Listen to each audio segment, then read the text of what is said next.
Assalamualaikum, salam sejahtera, Om Swastiastu, Namo Buddhaya, salam kebajikan. Awalnya adalah kearifan, awalnya adalah wisdom, dan kearifan tersimpan di dalam puisi. Ini serial kuliah singkat, Kultum, kuliah 7 menit, kita menggali kearifan dari kutipan puisi. Kali ini kita sentuh, kita gali penyair Shams Tabrizi. Ia dari Persia, lahir dari wilayah Tabriz, hidup di tahun 1185-1248,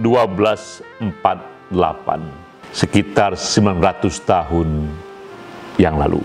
Kita kutip puisinya dari buku yang juga terkenal, Ghazaliyat Shams Tabrizi.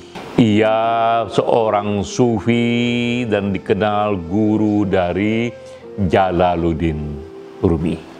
Ini kutipan yang kita angkat kali ini. Ia mengatakan, yakinlah suatu hari kita akan berterima kasih atas doa yang tidak dikabulkan Tuhan. Padahal doa itu dulu kita minta dengan sepenuh air mata. Dalam sekali ini kutipannya, kata Shams, yakinlah pada waktunya kita mensyukuri kegagalan kita saat ini. Apa makna yang tersirat dari puisi ini, juga yang tersurat? Kita eksplor riwayat hidup Shams, dan kita tahu bahwa puisi acap kali menjadi endapan batin dari penyairnya. Dengan memahami hidup sang penyair, kita temukan sesuatu di sana untuk menafsir puisinya. Di dunia para sufi, di dunia para penyair, Shams Tabrizi termasuk penyair dan guru sufi yang paling misterius. Yang misterius karena dua hal. Pertama, banyak yang meyakini ia menyimpan potensi batin yang sangat luar biasa. Karena batinnya itu, ia bisa berjumpa dengan siapapun dan menyebabkan perubahan yang sangat fundamental bagi orang yang bersentuhan dengan dia. Contoh yang paling terkenal adalah pertemuannya dengan Jalaluddin Rumi.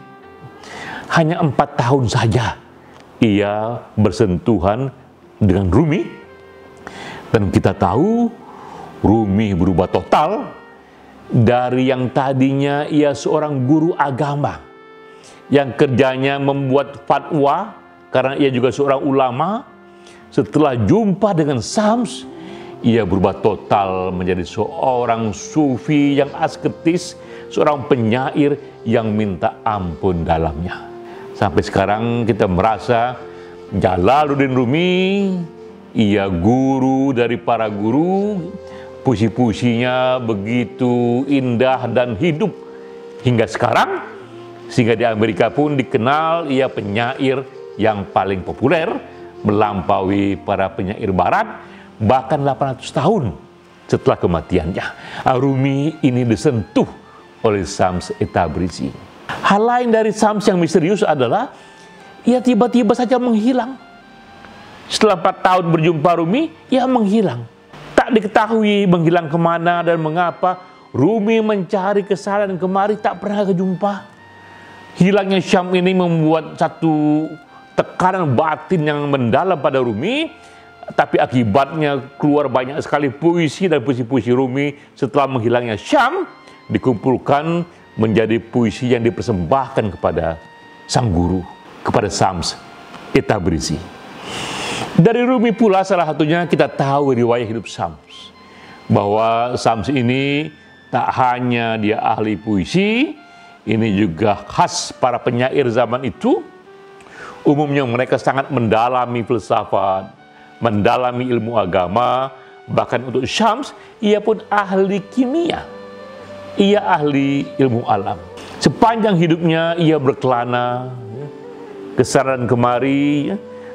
Ia salah satunya mengajarkan anak-anak untuk tamat dan memahami isi Al-Quran.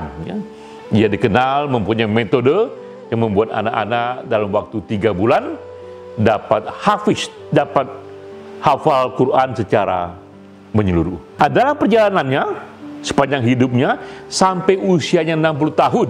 Di usia 60 tahun itulah ia jumpa Rumi. Tapi sebelum jumpa Rumi pun ia mengalami banyak sekali ia jumpa orang-orang yang akhirnya orang-orang itu mengalami hijrah batin. Orang-orang yang berubah hidupnya. Orang-orang yang dulu punya apa yang dianggap penting, tak lagi penting. Dan apa yang tak dianggap penting, menjadi penting. Itulah pengalaman Syam yang akhirnya membuat ia meyakini bahwa, yakinilah katanya pada satu hari kau akan mensyukuri doamu yang tak dikabulkan Tuhan, padahal kau tahu dulu kau berdoa untuk itu hingga habis air matamu. Dalam sekali renungannya. Nah, kita coba mencari kasus tokoh-tokoh yang hidup dalam sejarah yang mengalami apa yang dikatakan Syam tadi itu. Mereka yang mengalami kegagalan tapi kemudian justru bersyukur atas kegagalannya, ya. Pertama kita teringat Khalid bin Walid. Ini panglima di zaman Nabi Muhammad. Ia sangat terkenal sekali dengan militansinya, strategi perangnya, dan keahliannya dalam pedang. Ya. Dan waktu itu ia bertekad akan menumpas pasukan Nabi Muhammad, akan menumpas generasi pertama Islam hingga ke akar-akarnya. Ia bertekad untuk itu, ia berdoa untuk itu, dan ia punya kemampuan itu. Tapi hingga pada waktunya, sesuatu terjadi, ia berbalik. Ia menjadi penganut Islam dan pendukung utama Nabi Muhammad. Ia pun dikenal melalui tangannya begitu banyak penyebaran agama Islam menjadi lebih luas, ekspansi agama Islam menjadi lebih cepat, karena keahliannya.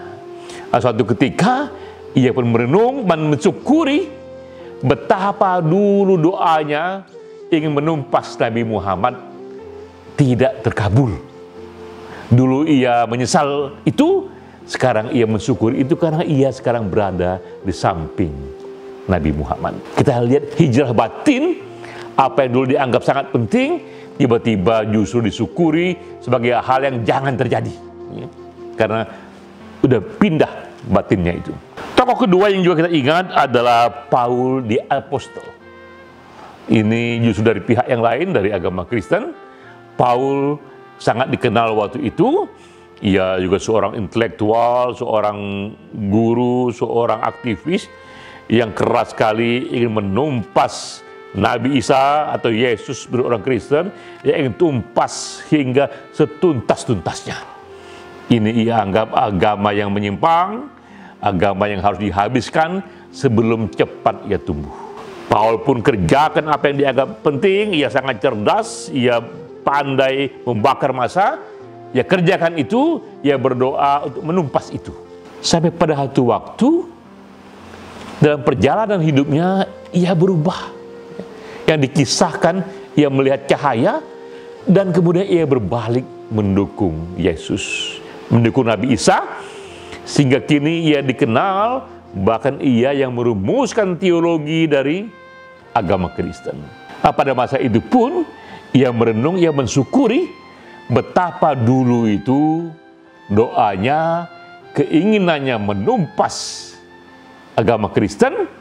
Ia juga hasratkan itu dengan mengundang kekuatan gaib agar tercapai. Gagal ternyata.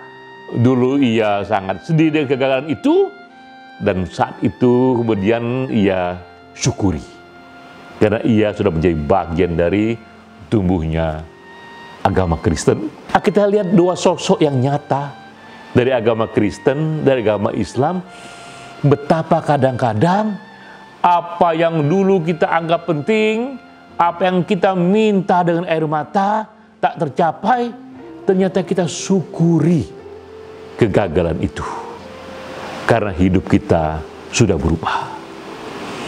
Inilah kandungan terdalam kearifan yang bisa kita petik dari puisi Syam ketika ia katakan, percayalah, suatu ketika kau akan mensyukuri doamu yang tak terkabul. Padahal dulu doa itu kau minta dengan air mata. Mengapa ini terjadi? Karena kita pun membuka diri melihat begitulah perjalanan personality. Diri kita pun berpetualang, berjalan dan akan mengalami hijrah berkali-kali. Apa yang dulu kita anggap penting, ternyata tidak penting. Karena itu, kapanpun kita gagal, kapanpun kita kecewa, merenunglah dan sadarilah, mungkin pada satu waktu kita justru mensyukuri kegagalan ini karena ia adalah blessing in disguise. Karena kegagalan ini ternyata membuka satu harapan lain yang membuat kita akan jauh lebih tumbuh lagi. Demikian, sampai jumpa.